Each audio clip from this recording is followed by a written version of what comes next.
Welcome to Burlap Teachers. Enjoy the video.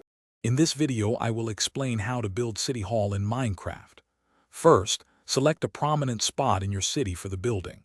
Consider a grand, central location that is easily accessible. Next, determine the overall scale and design, perhaps a classical or modern look.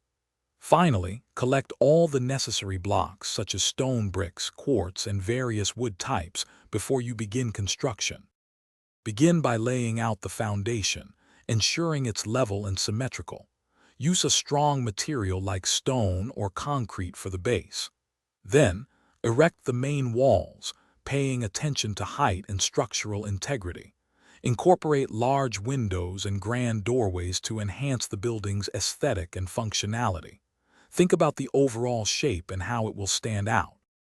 Now focus on the interior. Plan out the different rooms, including a grand entrance hall, council chambers, and administrative offices. Furnish each area with items like lecterns, maps, and comfortable seating. Don't forget the finer details. Add banners, clocks, and perhaps a statue in the main lobby to give it a truly official feel.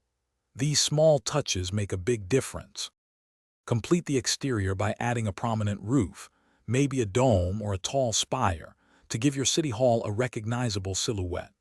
Landscape the surrounding grounds with pathways, fountains, and lush gardens to create an inviting public space. Ensure all lighting is in place for both aesthetics and security. Remember to check the description for a link to some great deals, including those amazing darn tough socks and other helpful resources for your Minecraft builds. Thanks for watching. Consider subscribing if this video helped you.